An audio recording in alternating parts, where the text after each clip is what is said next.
tuned in to Radio Gold.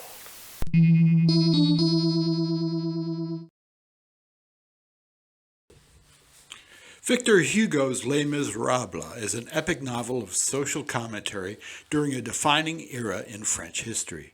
The novel follows the struggles of the protagonist, ex-convict Jean Valjean, who seeks to redeem himself by adopting the little servant girl Cosette. The play covers themes of poverty, law, forgiveness, and human ethics. In 1937, Orson Welles wrote, produced, and directed a 7-part series for radio. Welles himself narrated the story and played the part of Valjean. This ambitious series co-starred Martin Gabel, Alice Frost, Frank Readick, Ray Collins, Agnes Moorehead, and Everett Sloane. Ladies and gentlemen, we proudly present the complete 7-part series of the Orson Welles adaptation for radio of Les Misérables. As long as these problems are not solved, so long as ignorance and poverty remain on earth, these words cannot be useless. These words set forth the soul and spirit of one of the world's great literary masterpieces, Les Misérables. Out of the depths of his pity for suffering mankind, Victor Hugo drew a compelling story, one that will live so long as bewildered humanity shall continue to grope toward the light. Tonight, WOR and the Mutual Network bring you the first of 7 broadcasts based on this great novel. Each episode will depict some vital development in the epic of Jean Valjean. Orson Welles, distinguished young author, director, and actor, has assembled a notable cast and offers an interpretation created specifically for radio presentation. Mr. Welles will play the role of Jean Valjean, and those sections of the book itself which, in running narrative, bind together the dramatic episodes, will also be read by him. Les Misérables begins. Part 1. The episode which is called The Bishop.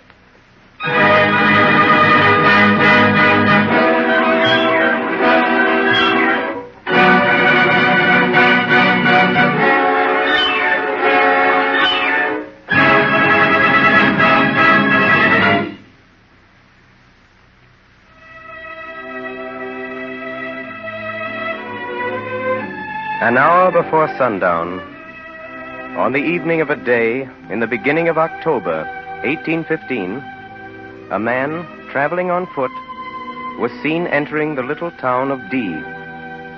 Nobody knew him. He looked ragged and mean. He must have come far that day, for he looked weary. The traveler went first to the mayor's office with his passport, and then turned his steps toward the inn. Who is it? A man who wants food and a bed. One moment, monsieur. Good evening. Is dinner ready? Monsieur, I'm sorry. I cannot receive you. Are you afraid I won't pay you? I have money. I'll pay in advance. I have no room. Well, then, put me in the stable. I'll pay you. I'm sorry. Well, the attic or a corner of the kitchen. I must have lodging. We'll see after dinner. I can't give you dinner. But I'm hungry. I've been walking since sunrise. 12 leagues. I'm hungry. Get out. What do you mean? You heard me. Get out. But I don't understand. Monsieur, I suspected something when I saw you go into the mayor's office. So I sent my boy across to find out. Monsieur, shall I tell you your name? Oh. So you know. The traveler looked at the innkeeper, bowed his head, picked up his knapsack, and went off down the street. If he had turned, he would have seen the innkeeper in his doorway, pointing him out as he went, to the guests of the inn and to the passers-by. Night came on. It had begun to rain. He passed the prison. Mr. Turnkey! Mr. Turnkey! Well, what is it? Mr. Turnkey, your pardon. Will you let me stay here tonight? This is a jail, not a tavern. Get yourself arrested. The traveler did not know the streets. He walked at random. He came to the prefecture, and then to the seminary. As he passed the cathedral square, he shook his fist at the church. Then he stopped at a stone bench in the Bishop's Street and lay down there, hoping for sleep. Who was this man? He was a criminal, and he had paid for his crime. He was an ex-convict. He was tried 19 years before, in 1796. My name is Jean Valjean. Prisoner, you are accused of burglary. Have you nothing to say? Yes, Excellency. I was hungry. It is not our concern, prisoner. Proven fact of your guilt is not altered by the circumstance of your stomach. Excellency, I was very hungry. My name is Jean Valjean, Excellency. I come from Brie. My father and mother are both dead, and my sister's husband is dead, too, so she lives with me at Faverolles. She and her little ones. They are hungry, too. Excellency, I'm a pruner at Faverolles, and in the pruning season I earn 18 sous a day, and that's all. It's very hard, Excellency. It's a very hard winter. There's no work, and there's no bread. No bread at all. Just no bread, Excellency. None. And I can't find any work. And they're all hungry, Excellency. More hungry than me, much. The 7 little ones. And no bread in the house. Prisoner, you were apprehended by police officers in the possession of stolen property. This court has reviewed the charge, and here finds proven finally against the prisoner the crime for which he is on trial, namely the burglary of 1 loaf of bread. Excellency, what does that mean? It means, prisoner, you're a thief. The court finds you guilty. I didn't know I was a thief. Jean Valjean, you are sentenced to 5 years in the galleys. The galleys. 5 years at the oar of a prison ship. The terms of the code were explicit. 5 years in torment. On the 22nd of April, 1797, a great chain was riveted, and Jean Valjean was a part of this chain. He was no longer Jean Valjean. He was 24,601. What had become of the sister? What became of the 7 children? Who cared about that? What becomes of the leaves of the young tree when it's sawed at the trunk?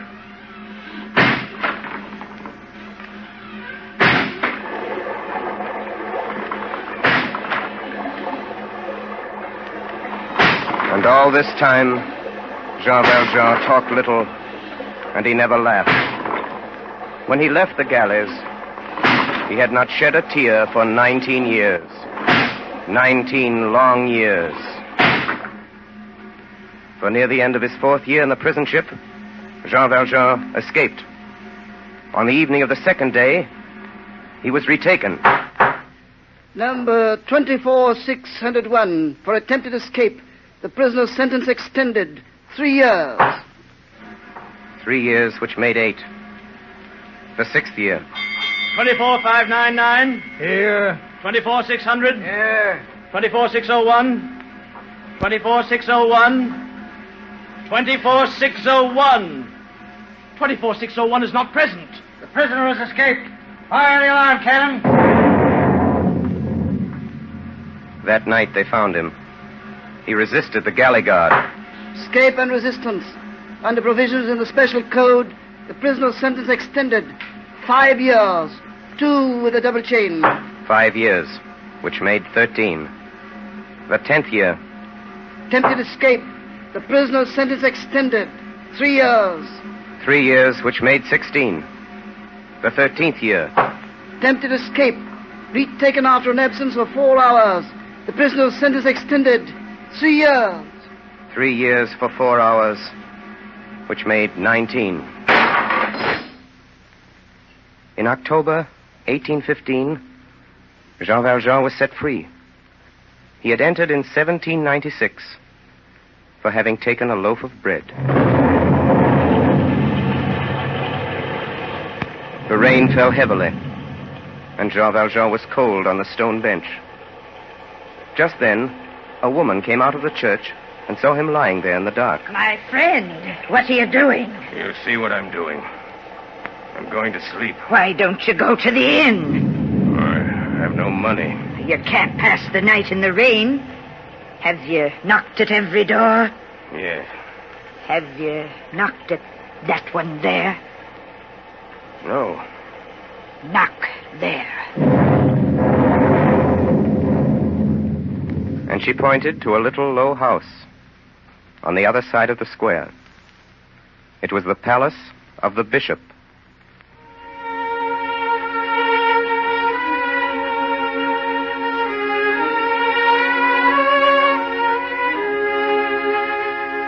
This first part of our story is concerned with two people.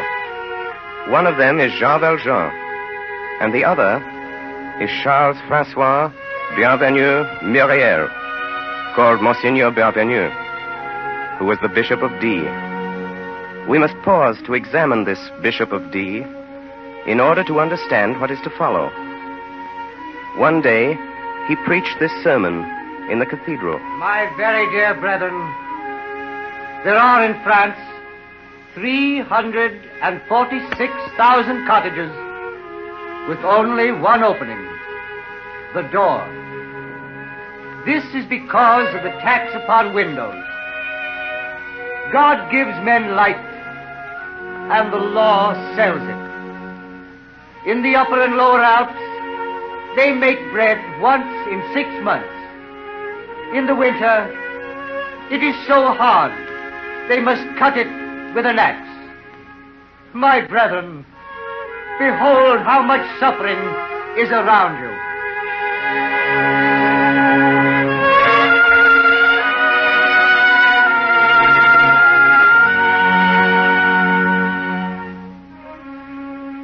The Bishop of D lived very humbly.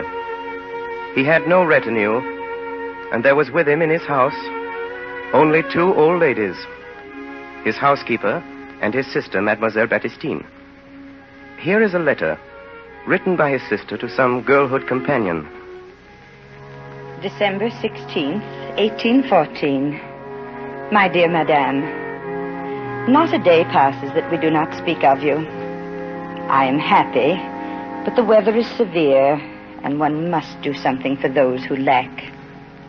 My brother is so good. He gives all he has to the poor and sick. He exposes himself to every danger. He goes out in the rain, travels in winter.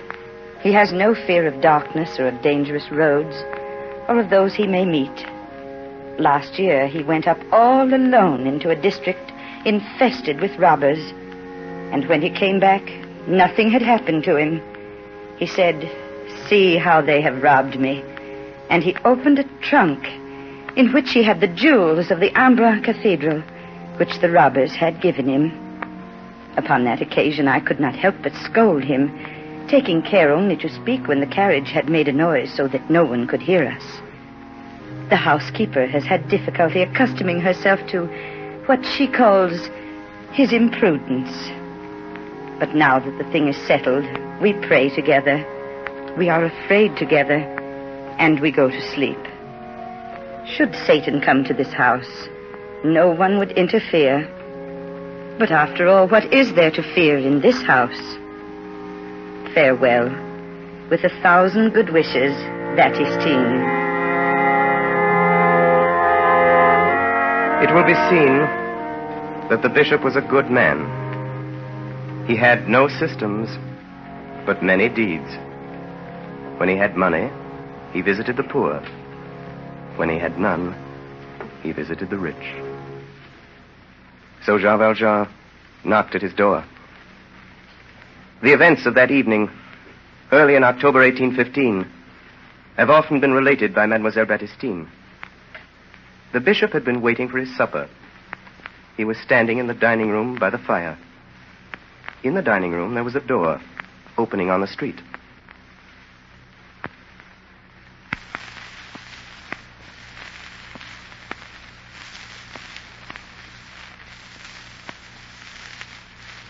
his housekeeper, who was setting the table, was just telling his sister about Jean Valjean. He has a club to beat you with, a rope to hang you with, and a sack to put you in when you're dead. God save us. Did you see this man? I did not see him at all, thank heaven, Mademoiselle Baptistine. Then, madame, how do you know how he looked? Your Greatness, he was described to me in the market. Well, madame, do you think we're in very grave danger? Oh, awful, Your Greatness, with no locks on the doors. And I say, Monseigneur, and Mademoiselle Baptistine here says also Me, madame, I say nothing. What my brother does is well done. We say this house isn't safe. We say that a door which opens by a latch on the outside to the first comer, nothing in the world could be more horrible. And Your Greatness does have the habit, if I do say so, of always saying, come in. Goodness, come in even at midnight. The Lord knows there's no need to ask leave to come in at this house when even the beggars... Come in. It is he. Come in, monsieur. Listen to me. Listen to me before you say anything. Listen. I'm a convict. You hear that? I've been 19 years in the galleys. 4 days ago they let me out. And I've walked all this way from Toulon. I went to the inn, but they sent me away. The jailer wouldn't let me into the prison. No one will have me. I'm a convict. I tried to sleep out under the stars, but there were no stars. It rained, and there was no good God to stop the drops. A woman showed me your house and said to me, "Not there." So I'm not. Look, I have money, 109 francs and 15 sous, which I earned in the galleys. I'll pay you. I'll pay you anything. I walked 12 leagues today, and I'm so hungry. Please, have you a stable? Come in, monsieur, and shut the door. Wait! Did you hear what I said? I said I was a convict. Brother, this is the man. Do you want to see my passport?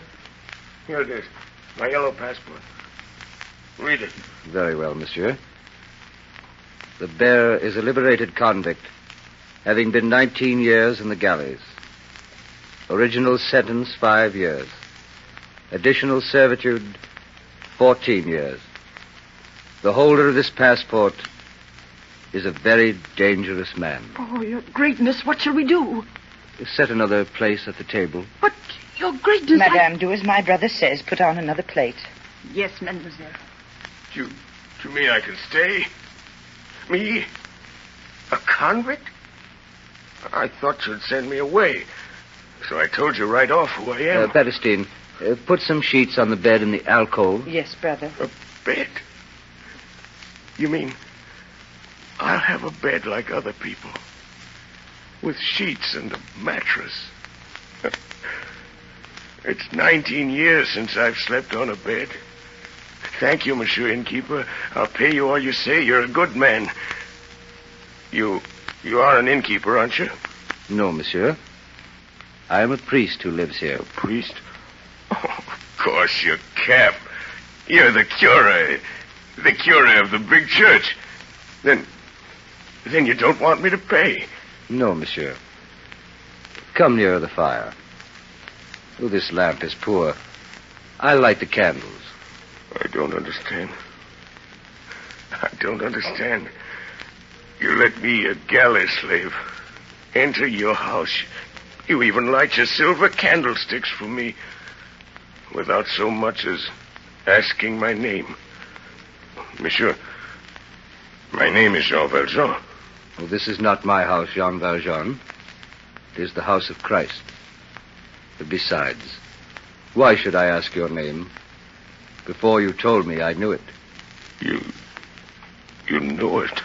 Monsieur, your name is my brother. Your Greatness, the table is set. Ah, good. But, Madame Magloire. Yes, Your Greatness? Something is lacking. Is it not the custom to place all 6 of our silver plates on the table? Yes, Your Greatness, but... I count only 3. I'll fetch them. Ah, it's better.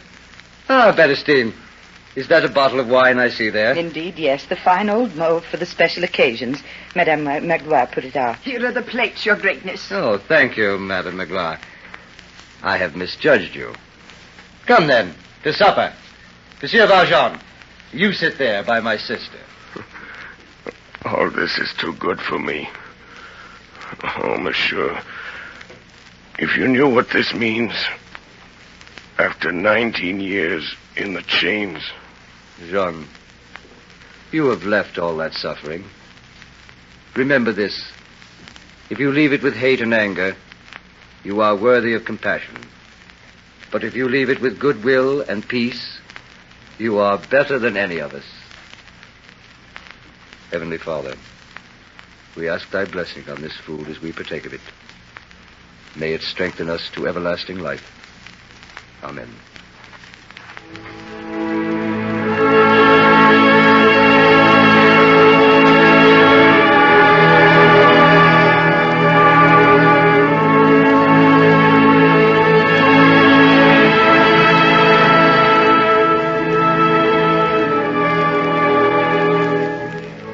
Later, Mademoiselle Baptistine described the progress of this supper in a letter written to a friend. All I can say is that my brother took supper with this Jean Valjean with the same manner he would have used with the provost or the curé of this parish. After we had eaten, my brother turned to him and said, "You must be very tired. I'll show you to your room." He then did so, lighting the way with one of his candlesticks. Madame Magloire and I said our prayers in the parlor and retired to our chambers without saying a word. Jean Valjean lay in his bed that night and thought of the bishop's silver. Those 6 silver plates. He had seen the old housekeeper putting them away in the cupboard. He had marked that cupboard well. Solid silver. They would bring at least 200 francs. Double his pay for 19 years' labor. What had been the life of this soul? Society should look into these things. They are its own works. In weariness, in agony, under the whip, under the chain, in the cell, on the convict's bed of plank, under the burning sun of the galleys, Jean Valjean turned to his conscience and reflected. To those who saw him, he seemed looking continually upon something terrible. For human society had done him nothing but injury. No man had ever touched him but to bruise him. Never since childhood had he been greeted with a friendly word. He had no weapon but his hate. He had resolved to sharpen it in the galleys, and he had taken it with him when he went out. So the passport was right. The yellow passport, which described Jean Valjean as a very dangerous man. The next morning at sunrise, the bishop was walking in his garden.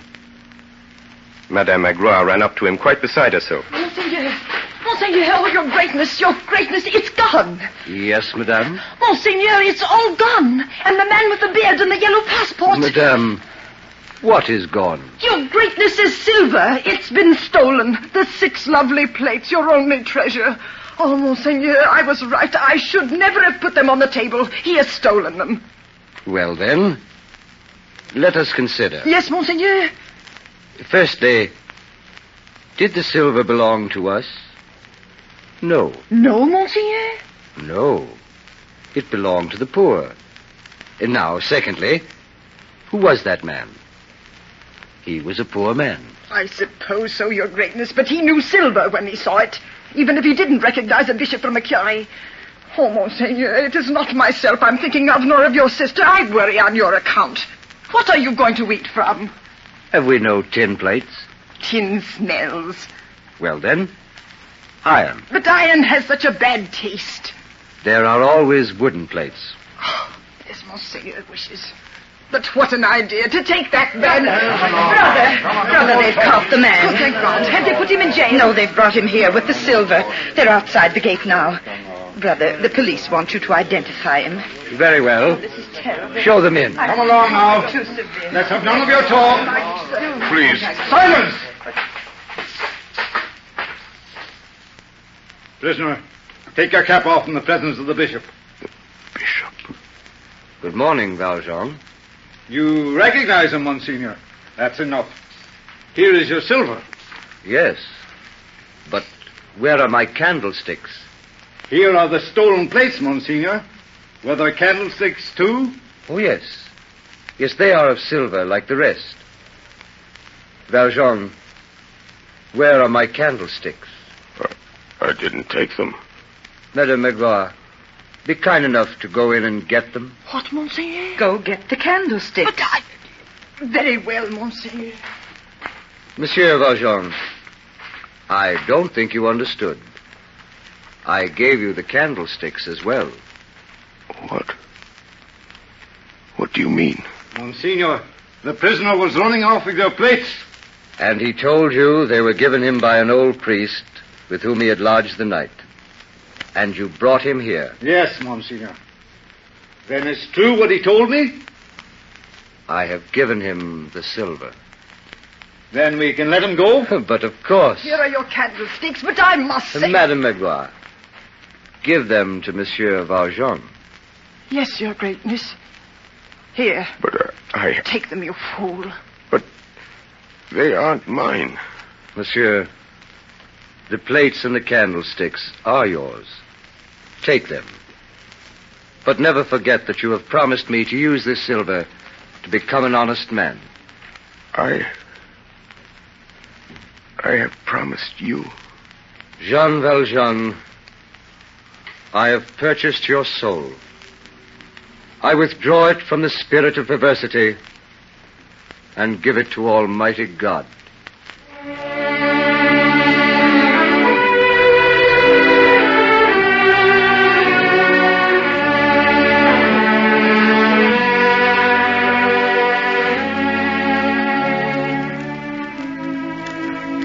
Jean Valjean ran out of the city as though he were escaping and made haste into the open country.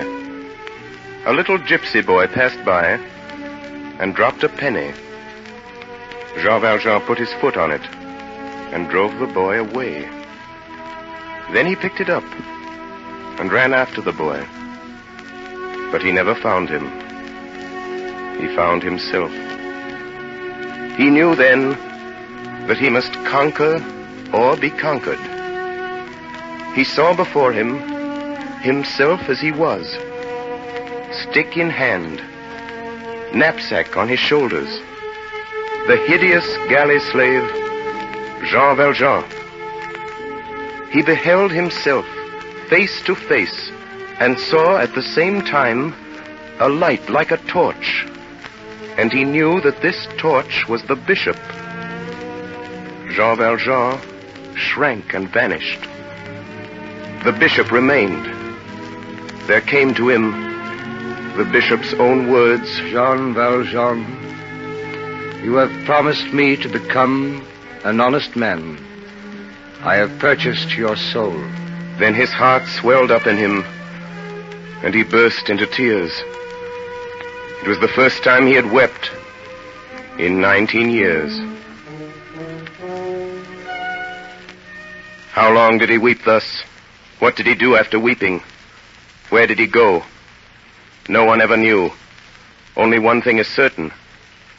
On that very night, at 3 o'clock in the morning, a figure was seen in the attitude of prayer, kneeling upon the pavement, in the shadow, before the door of the Bishop of D.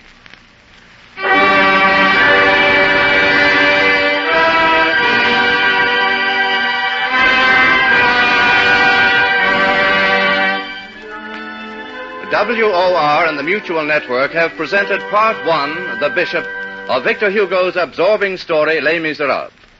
Orson Welles has played the role of Jean Valjean and read the narrative passages of this presentation which he has prepared specifically for radio broadcasting.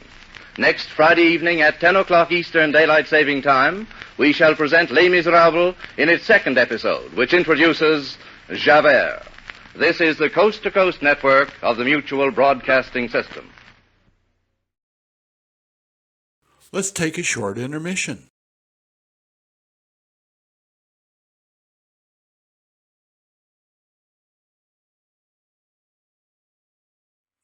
Nero Wolfe made his larger-than-life radio show debut on July 5, 1943. This intelligent detective show, based on the Rex Stout novels, proved to be a natural for classic radio. Throughout the show's run, Santos Ortega, Louis Van Rooten, Francis X. Bushman, and Sidney Greenstreet all filled the voluminous chair of Nero Wolfe. As well, a large assortment of actors played the part of every blonde's hero, Archie Goodwin. The Adventures of Nero Wolfe show remained popular on the airwaves in different versions for 8 years, from 1943 to 1951. Stay tuned for episode 2 of Orson Welles' Les Misérables.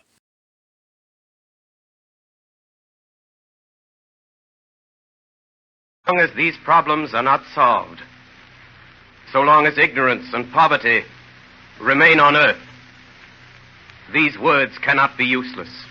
These words open the second of 7 broadcasts based on Victor Hugo's unforgettable work, Les Misérables. WOR and the Mutual Network present Orson Welles, distinguished young author, actor, and director, in an adaptation of this novel which he has made especially for radio. Mr. Welles plays the role of Jean Valjean, and he is also heard reading from the book itself as he binds together the dramatic action. Each broadcast unfolds a moving chapter in the progress of Valjean. Last week, we pictured the meeting of Jean Valjean with the bishop and the regeneration of his tormented soul. Les Misérables, Part 2, the episode which is called Javare.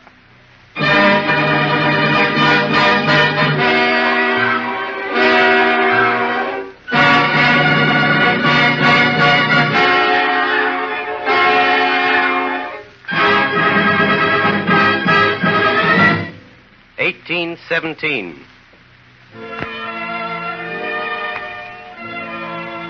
Napoleon was at St. Helena. A thing which smoked and clacked on the Seine went and came beneath the windows of the Tuileries. It was a sort of toy called the steamboat. 1817. It was in this year that 4 young gentlemen of Paris played a joke on their sweethearts. One of these young gentlemen was Felix Ptolemy, and his sweetheart was Fantine.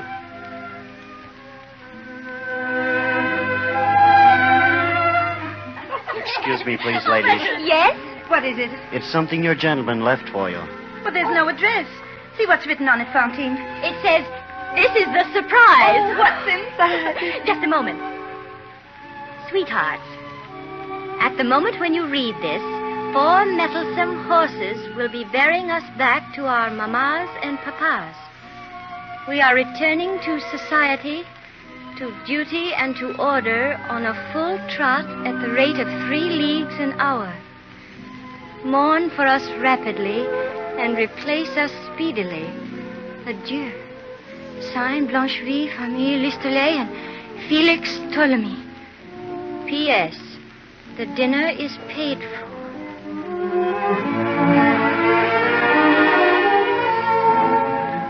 It was a good joke. The girls laughed. Fantine laughed like the rest. But later she wept bitterly. For Ptolemy was her first love, and the poor girl had a child. This, it will be remembered, was in 1817. At 22 years of age, on a fine spring morning, Fantine left Paris, her child in her arms. She went back to Montreux, where she was born, and she found the little city greatly changed. An unknown man, a stranger, had conceived the idea of substituting gum lac for resin in the manufacture of synthetic jet. This very slight change worked an industrial revolution. In less than 3 years, the inventor of this process had made a fortune for himself and for the whole region. He had built a great factory in which there were 2 workshops, one for men and the other for women. Yes, what is it? Are there jobs open in the workshop? There are always jobs here. Have you a husband? No, monsieur. Any dependents? No. Name? Mademoiselle Fantine. You will commence today. Monsieur Madeleine, the owner, requests only that you be willing and of good morals. Oh, yes, monsieur. I'll assign you to your place. Come with me. So Fantine went to work in the jet factory and kept a secret. For as long as she stayed there, they must never find out about her child.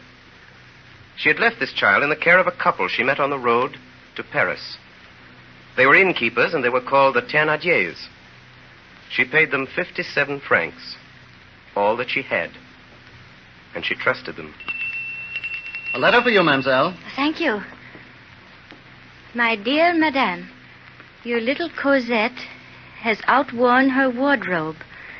It will be impossible for us to keep Cosette with us any longer for less than 12 francs per week, payable in advance.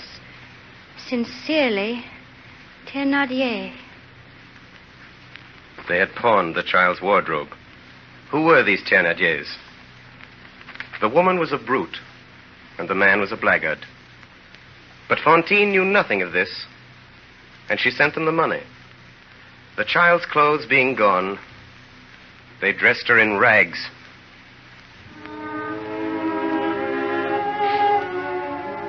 And they fed her on scraps, little better than a dog, and a little worse than the cat. They put her to work. She was made to run errands, to sweep the rooms and the yard and the street. In the village, they called this little child the Lark. This tiny being, no larger than a bird, trembling, frightened and shivering, awake each morning, first of all in the house and in the village, and always on the street or the fields before dawn. But the poor lark never sang.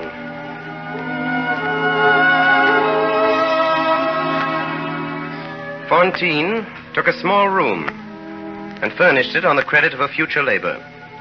She worked hard, thought of nothing but Cosette, and was almost happy. Not being able to say she was married, she took care not to speak of her child. But the women began to whisper in the workshop, and Fantine was watched. More than a few were jealous of her fine teeth and her golden hair. Fantine! Fantine! Oh, yes, monsieur. You have been with us in this establishment for over a year. Here are 50 francs. 50 francs? They are donated by your employer, Monsieur Madeleine. They will cover your expenses. I must ask you to seek employment elsewhere. Elsewhere? What do you mean? Mademoiselle, the existence of your child has been revealed to us. Good day, mademoiselle. Fantine offered herself as a servant, but nobody wanted her. She began to make coarse shirts for the soldiers. For 12 sous, she sewed 17 hours a day, but her creditors gave her no rest. How could she pay? She couldn't. How could she live? She learned. She learned from an old woman who sewed with her, named Marguerite. We who have grown old in privation can extract much from a sou. But 15 francs, Marguerite. Think of it. The Thénardiers wrote me. They want 3 more francs a week, and you know what I earn. You'll learn. But you can't live on 6 sous a day. No, my girl. But you can starve on it. It's a science. Summer passed away, and winter returned. Short days and less work. In winter, there is no heat, no light, no moon. Evening touches morning. The whole day is a cave, and the sun is a pauper. Madame Fantine, Cosette is sick of an epidemic disease, a military fever. She must have medicine, and drugs are dear. Unless you send us 40 francs within a week, the little one will die. Sincerely, Thénardier.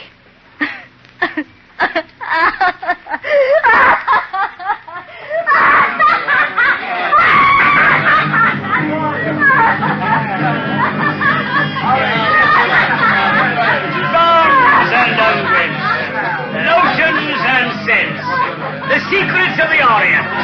Ladies and gentlemen, I offer during my brief stay in this beautiful city the 7 wonders of the world. No ill is so great but I own its remedy. Heartaches and toothaches, the elixir of life, the powder of love, the pill against pain. If your teeth hurt you, I will pull them out. Would you look beautiful, I will put them in. I have whole sets of teeth complete for your pleasure. Pearly teeth. Teeth for any man. Ah, you there. You girl who is laughing there. You have pretty teeth. Sell me your 2 incisors, and I'll give you a gold Napoleon for each of them. What's that? What are incisors? Incisors, young lady, are the front teeth in the head. The 2 pretty upper ones. Oh. Consider my beauty. 2 gold Napoleons, 40 francs. How much good will they do you? If you've got the courage for it, come this evening to the inn, and you will find me there. Oh, no. Hold on, don't run away. Hold on. Come back.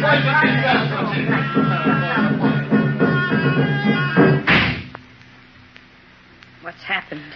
Oh, God help me. Well, where have you been? In the square. There was a traveling dentist. He wanted to pull out my 2 front teeth. I should be hideous.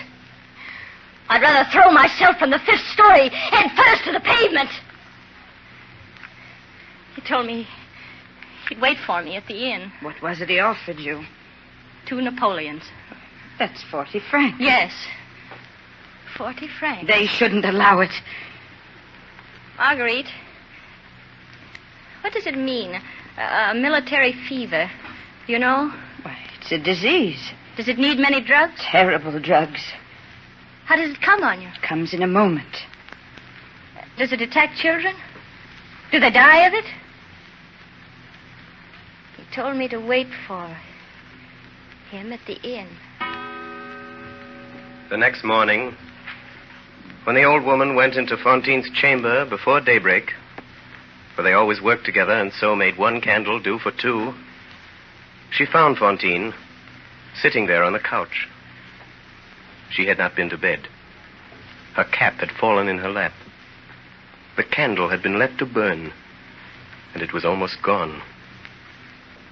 The old woman looked at her. What's happened now? Cosette won't die of that sickness for lack of drugs. Look there on the table.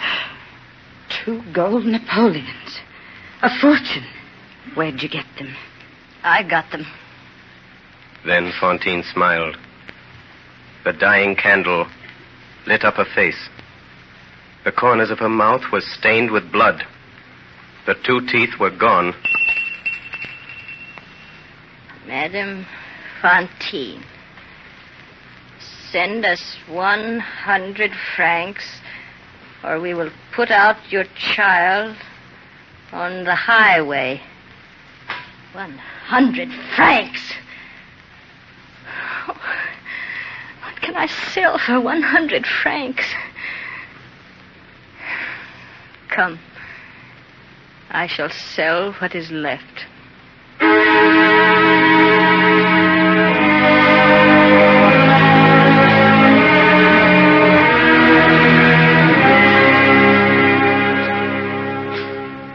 What is the history of France? It is society buying a slave. From whom? From misery. A soul for a bit of bread. Alas, what are these destinies? Why are they so? He knows that sees all the shadow. He is alone. His name is God.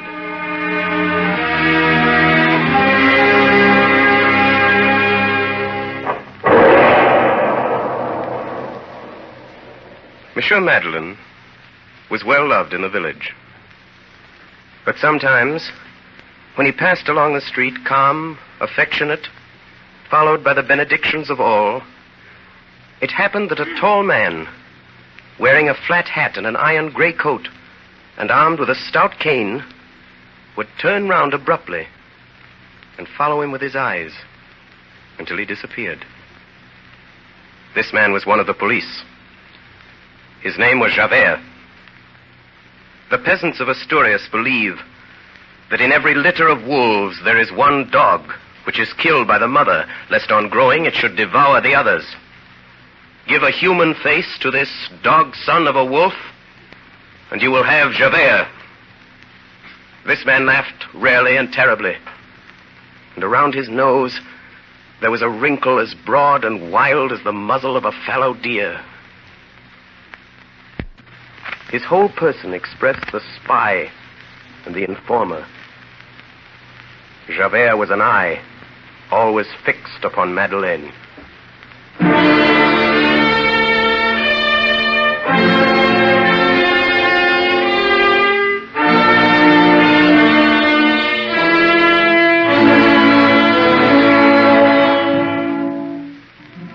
The notebook of Inspector Javare, January 9th, 1818. Who is Madeleine? No one knows. Who are his family? What is his history? Where does he come from? No one knows. He is popular for his deeds of charity, which are done secretly as though they were bad deeds. He's been offered the Legion of Honor. He's refused it. Who is that man? I cannot be sure of what I guessed, but I know well I have seen him before.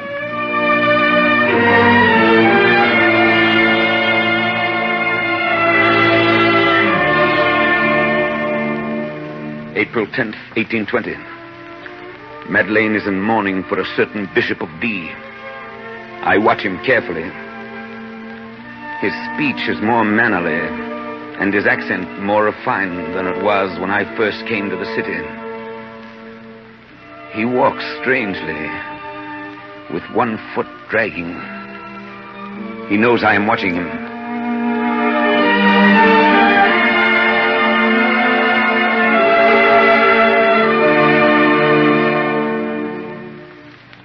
August 17th, 1822. The king has appointed Monsieur Madeleine the mayor of this city. Consider, the man came here with only a few hundred francs. He is now a millionaire. This is a sudden rise. I have now learned the circumstances of his arrival into this place. He came here a common laborer, stick in hand and sack on his back one evening in the autumn of 1815. That night, October 23rd, there was a fire in the townhouse, and this man leapt into the flames and saved from burning 2 children of the captain of police. As far as can be ascertained in the excitement and gratitude of the occasion, no one thought to ask him for his passport. There is certainly no record. He announced himself Madeleine, and so he has remained. I have made inquiries in Paris, and there are interesting circumstances relative to October 1815. Madeleine is now my immediate superior. Police routine brings me into contact with this man. He's well loved, but I am not deluded. I am still vigilant. I know that face. That year, there occurred 2 events on the streets of Montreuil, which, while insignificant in themselves, made a profound impression on the mind of Inspector Javare. The first was a common street accident. Help! Help!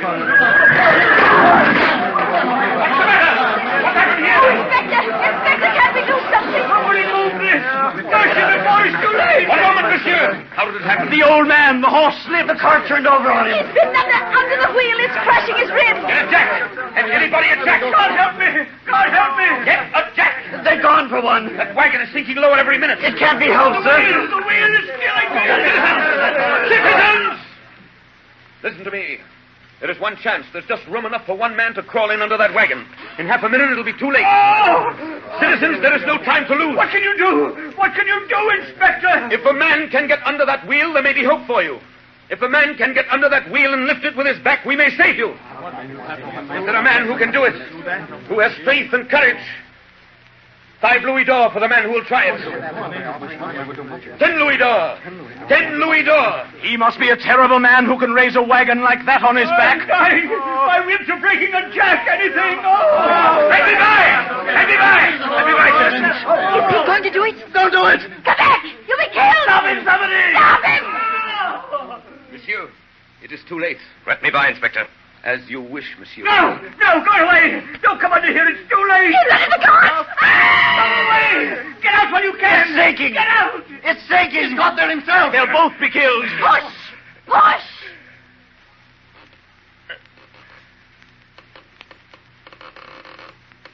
It's lifting. Push! Push! Push!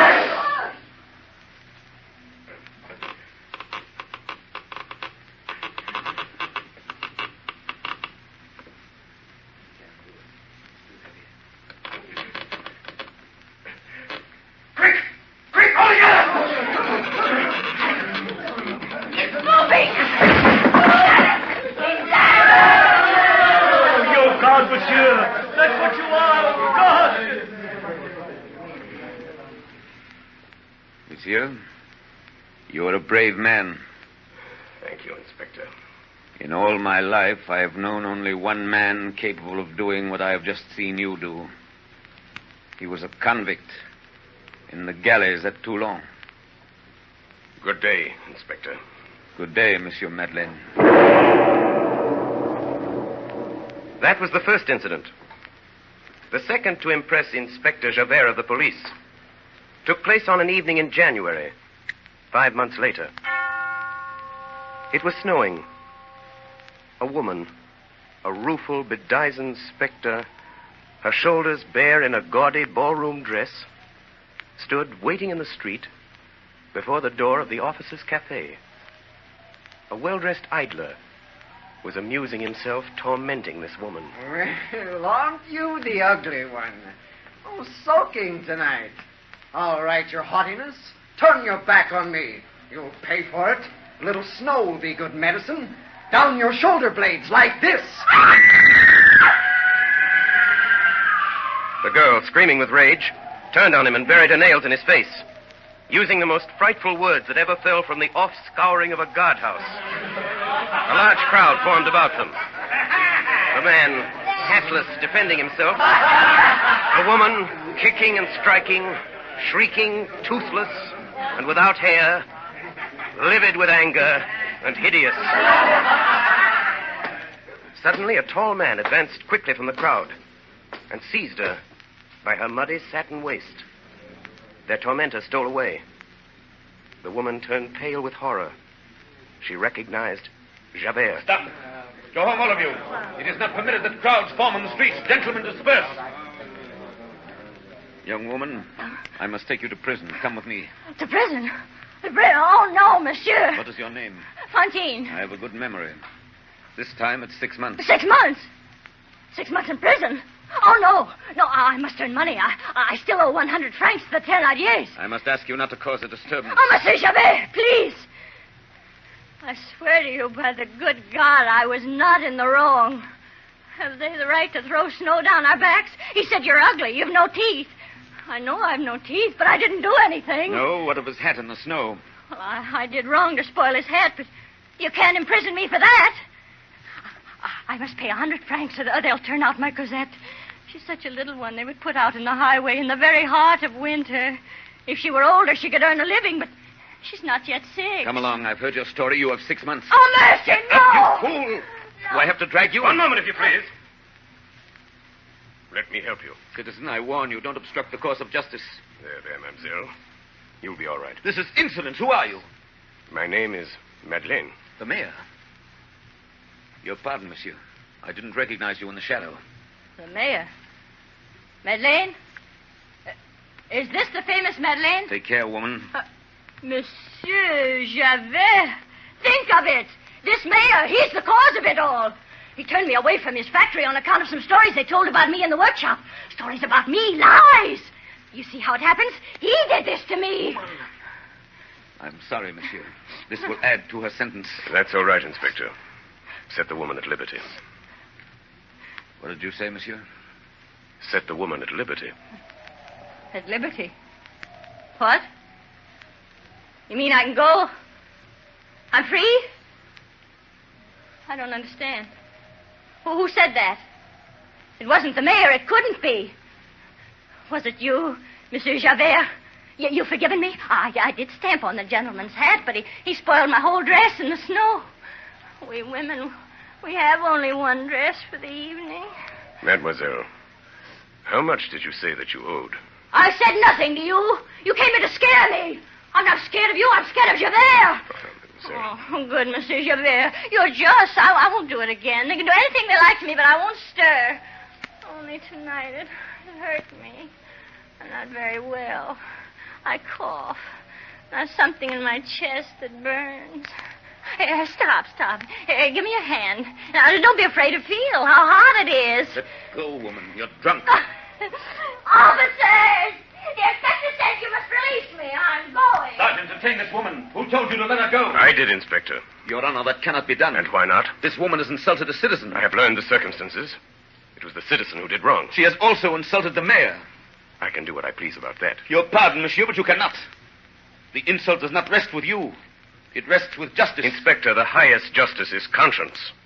I have heard this woman.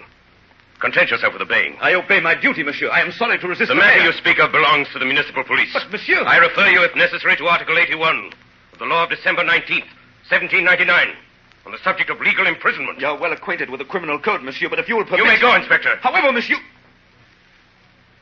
You may go, Inspector. Yes, monsieur. Sergeant. Come, mademoiselle. It is cold. I don't understand. Monsieur Javare has gone. Yes. Yes, he's gone. Don't be frightened. I'm sorry. I didn't know all your story. I never knew you'd left my workshop.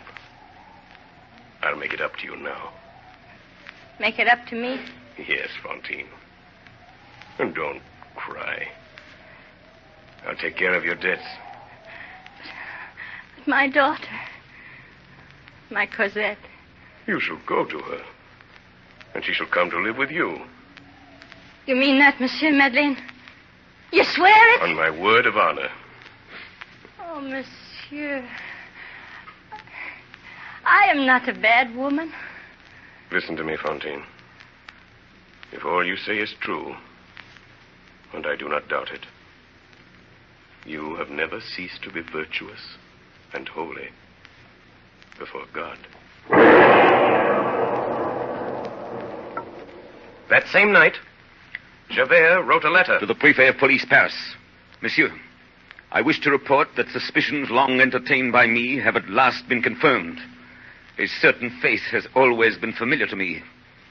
Tonight, I placed it. I have further conclusive evidence. Monsieur Madeleine, the mayor of Montreuil, is wanted by the police for robbery. He is a second offender, being an ex-convict. He is the old galley slave, Jean Valjean. Signed by the inspector of police, Javare.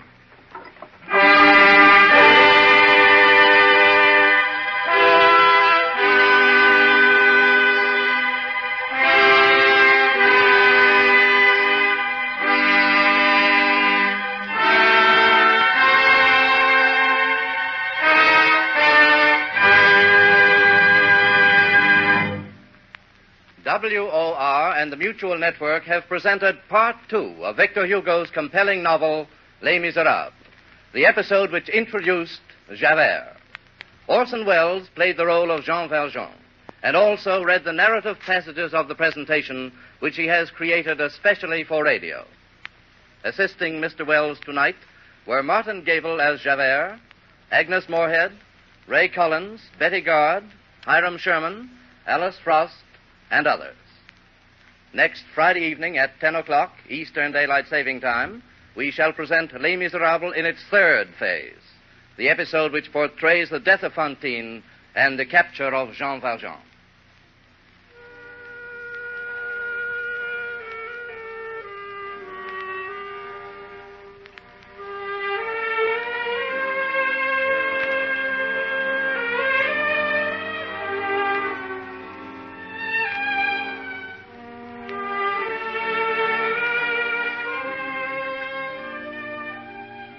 This is the Coast to Coast network of the Mutual Broadcasting System.